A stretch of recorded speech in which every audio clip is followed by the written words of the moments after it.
ஜெபம் பண்ற இடத்துல ஒரே பிரச்சனை, சர்ச்சில் ஒரு பிரச்சனை. கிறிஸ்தவங்களால கடைசியில் பிரச்சனையே வரக்கூடாதுன்னு தான் சர்ச்சு கட்டியிருக்கு. அங்கேயும் ஒரே பிரச்சனை. இங்கே என்ன பிரச்சனைன்னு பார்க்கலாமா? லூக்கா 18வது அதிகாரம் 10வது வசனம். இப்போ பரிசேயனும் ஆயக்காரன் இவங்க 2 பேரும் ஆலயத்துக்கு போறாங்க. பரிசேயன் ஃபர்ஸ்ட் ஜெபிக்கிறாரு, அடுத்து ஆயக்காரன் ஜெபிக்கிறார். பரிசேயன் என்ன ஜெபிக்கிறாரு பாருங்க. அவருக்குள்ள ஜெபம் பண்ணும்போது அவர் என்ன சொல்றாரு? நான் பரிகாரக்காரர், அநியாயக்காரர், விபச்சாரக்காரரை போல நான் இல்லைன்னு சொல்லிட்டு அப்படியே நிப்பாட்டி இருக்க வேண்டியதானே.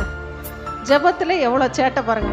பக்கத்துல நிக்கிற ஆயக்காரனை பார்த்து, இந்த ஆயக்காரனை போல நான் இல்லை, அதனால உண்மை நான் ஸ்தோத்திரிக்கிறேன். பாருங்க, ஜெபத்திலேயே எவ்வளவு சேட்டை பண்ற ஆளுகள்லாம் இருக்கு. பரிசேயன் ஆயக்காரனை பத்தி குறை சொல்லி அவனோட தன்னை ஒப்பிட்டு தன்னை நீதிமான் அப்படின்னு சொல்லி காட்டிக்கிறான். தன்னைத்தானே இதுதான் உயர்த்தி கொள்றது.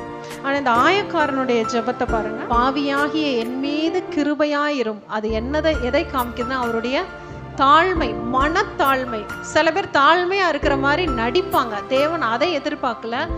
மனசுல தாழ்மையா, மனதளவுல தாழ்மையா, மனத்தாழ்மையா, மனுஷருக்கு முன்பதாக அல்ல தேவனுக்கு முன்பதாக தன்னை தாழ்த்தி அவர் ஜெபிக்கிறாரு.